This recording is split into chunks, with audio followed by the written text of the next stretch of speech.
Transfer, and before I engage in this, you know my bias is toward fat transfer, but there's so many ways to skin a cat. You've seen tremendous variability in techniques, but ultimately great results from really people that are very experienced with great hands. So I'm not trying to be dogmatic, I'm just trying to express what has worked for me and some of the rationale behind what I do. Going back to the slide with Sharon Stone, you see that to me, a large component of that aging really is a volumetric loss, and that volumetric loss is principally soft tissue. There's more bone exposed. So my argument that you'll hear here is twofold. Number one is that we really have more soft tissue than hard tissue loss, and it's everywhere. So you need to do a little bit everywhere to get the results. So that analogy of communicating with patients with a pitcher of water, the idea is that we're going to refill the soft tissue component, and it's a great way to communicate when you understand that you don't want to put too much in, just the right amount in all the right areas to get the result you're looking for. And remember, so at 20 years of age, sometimes it's just too full. And oftentimes the ideal for women may be early 30s. For men, it could be even later than that. So I want you to think about this is that our face is primarily soft tissue, overlying hard tissue. As we get older, my argument is that we lose more soft tissue than we do hard tissue. The days when we had bad dental hygiene and we completely lost bone in the midface, that we don't have as much hard tissue loss. So if this is the paradigm that we're looking at, where you're getting a greater degree of soft tissue loss compared to hard tissue loss, if you put an implant in a single zone, you're going to create actually more exposure. You're going to exacerbate that bone exposure that you would see otherwise. Let's take the opposite paradigm. If you're going to put fat in, you're going to make it more youthful because that distance is going to be more similar to where it was at youth.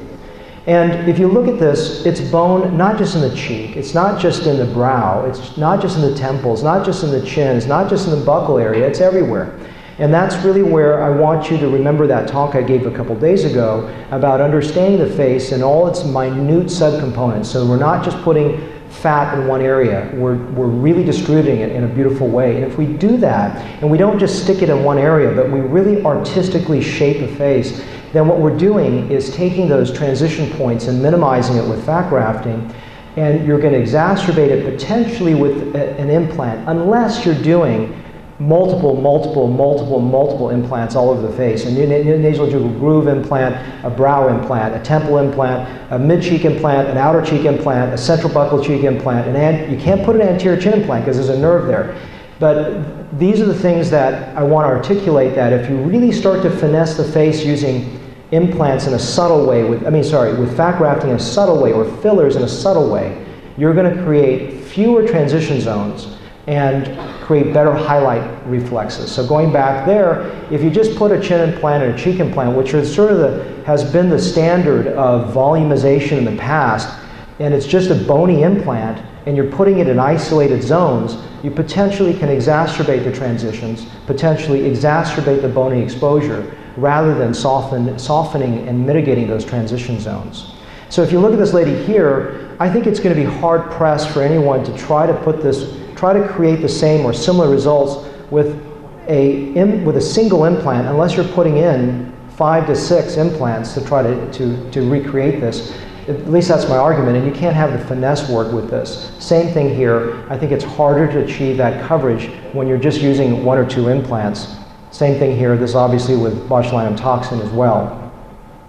Is fat a perfect treatment paradigm? No, it's really not. And what I like to have you understand is that fat can be dangerous. And we always have this idea that fat is just perfect, but if you don't understand the limitations, then we can do things that are potentially long-term dangerous. It is a permanent injectable, and it is not bioinert. You can't treat it like a hyaluronic acid. It is a bioactive substance that behaves like the donor capacity. In other words, like the donor fat. It can be more sensitive to weight gain, and that's one of the big things. So I see a lot of people inject fat in an 18-year-old thinking it's not a big deal. It can be a big deal by the time she hits 40.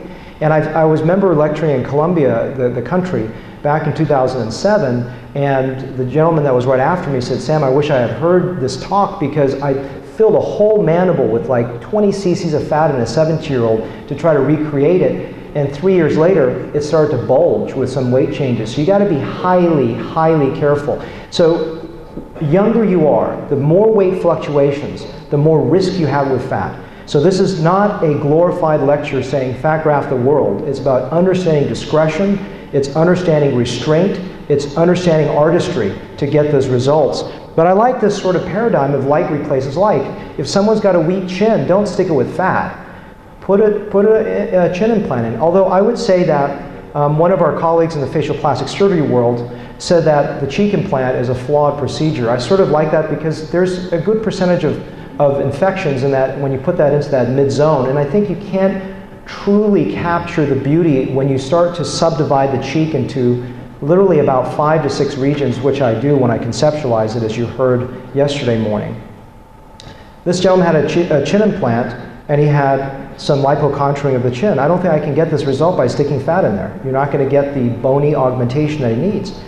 Conversely, this lady has large cheek implants, which I removed and then I blended in. Now clearly you could say, hey Sam, look, I do cheek implants and I don't get these kind of ridiculous results. Granted, yes, that's great. I think it's fantastic that you don't. This is just an argument on one side, that's all it is. I think the older you are, to me, it just makes so much more sense to do fat grafting, given the caveat if that weight is stable or they're in the process of losing. The younger you are, you can cover the implant. You've got soft tissue envelope, and if it gets worst case scenario, take the thing out when they get older. If they're dealing with someone who is, so the idea is that if soft tissue is lost, okay, if soft tissue is lost, replace it. Like replaces like, and if you've got a weak bone structure, replace it with some kind of alloplastic augmentation. And this one, I can't underscore this enough. I don't know how many of the presenters have talked about the limitations, but this is, I've had 2 or 3 patients, as I mentioned a couple days ago, that just look terrible. They gain 30 or 40 pounds, and they don't look good with fat. I've seen them lose the weight, and they look tremendous. But that's something you really, really need to underscore in all your consent forms and as you articulate this procedure to each patient. My book, and if you need to reach me, there's my email. Thank you very much.